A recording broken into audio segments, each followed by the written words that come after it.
दोस्तों मध्य Gujarat Vij company limited यानी MGVCL में जूनियर इंजीनियर विद्युत सहायक की 183 वैकेंसीज का नोटिफिकेशन आउट हो चुका है। आइए देखते हैं क्या यहां पर एलिजिबिलिटी है, क्या सैलरी वगैरह रहने वाली है और क्या एग्जामिनेशन पैटर्न रहने वाला है। अगर आप इस पूरे नोटिफिकेशन को देखना चाहें तो एमजीवीसीएल के करियर सेक्शन पर जाकर देख सकते हैं। एजुकेशन क्वालिफिकेशन की सबसे पहले बात कर लें तो सिर्फ बी बीटेक के कैंडिडेट्स यहां पर एलिजिबल हैं। जिसने इलेक्ट्रिकल से या इलेक्ट्रिकल एंड इलेक्ट्रॉनिक्स से बी बीटेक किया होगा वो कैंडिडेट्स इसका फॉर्म फिल कर सकते हैं। लास्ट ईयर में या लास्ट 2 सेमेस्टर में 55% मार्क्स होना जरूरी है। सैलरी की बात करें, पहले साल में सैलरी 48,100 रुपए और दूसरे साल में सैलरी 50,700 रहने वाली है। 2 सालों के ट्रेनिंग पीरियड पे आपको कोई अलाउंसेस नहीं मिलेंगे टीएडीए, लेकिन उसके बाद जब आप 2 साल का ट्रेनिंग पीरियड कंप्लीट कर लेंगे तो आपकी सैलरी 45,400 से लेकर 1,01,200 के बीच में होगी।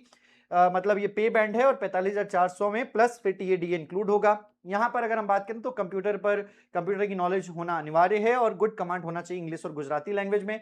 अनरिजर्व्ड कैटेगरी के लिए 35 साल एज है और बाकी रिजर्व्ड कैटेगरी के लिए कुछ छूट है, 5 साल का फीमेल कैंडिडेट्स के लिए और पर्सन विद डिसेबिलिटी के लिए 10 साल का। यहां पर वैकेंसीज की बात करें तो अलग अलग distribution and transmission company limited में 183 वैकेंसीज हैं कुछ इस प्रकार से। और अगर आपको यहां पर बात करें तो जो फीस है वो फॉर्म फिल करने की 500 रुपए है। फॉर्म फीस जो है वो फॉर्म जो है वो 12 जून से लेकर 2 जुलाई तक फॉर्म फिल किया जा सकता है। अभी एग्जामिनेशन की कोई डेट्स नहीं है। अगर मैं एग्जामिनेशन की बात करूं तो यहां 2 टियर एग्जामिनेशन होगा। पहला टियर कंप्लीटली नॉन टेक्निकल होगा। 100 क्वेश्चंस पूछे जाएंगे। 100 क्वेश्चंस में 15 क्वेश्चन रीजनिंग के, 15 क्वेश्चन मैथ्स के, 20 क्वेश्चन इंग्लिश के, 20 क्वेश्चन गुजराती लैंग्वेज के, 10 क्वेश्चन जनरल नॉलेज के और 20 क्वेश्चन कंप्यूटर नॉलेज के पूछे जाएंगे। दूसरे टियर में कंप्लीटली टेक्निकल पेपर होने वाला है। 100 क्वेश्चंस आपके कंप्लीट टेक्निकल पूछे जाने वाले हैं और ये सारा सिलेबस आपका टेक्निकल का है।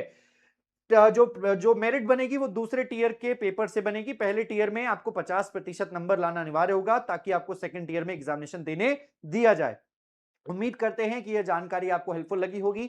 इसी प्रकार की और भी जानकारी के लिए चैनल को सब्सक्राइब करना मत भूलना। और अगर आप यहां पर तैयारी करना चाहते हैं तो यहां पर इस वीडियो के कमेंट सेक्शन में, शॉर्ट के कमेंट सेक्शन में जरूर हमें बताएं। इसके लिए सेपरेट बैच आएगा और तब तक के लिए आप महापैक ज्वाइन कर सकते हैं जो कि मेरा कूपन कोड Y1022 का इस्तेमाल करने पर आपको मैक्सिमम डिस्काउंट देता है। थैंक यू सो मच, मिलते हैं आपसे अगले वीडियो में।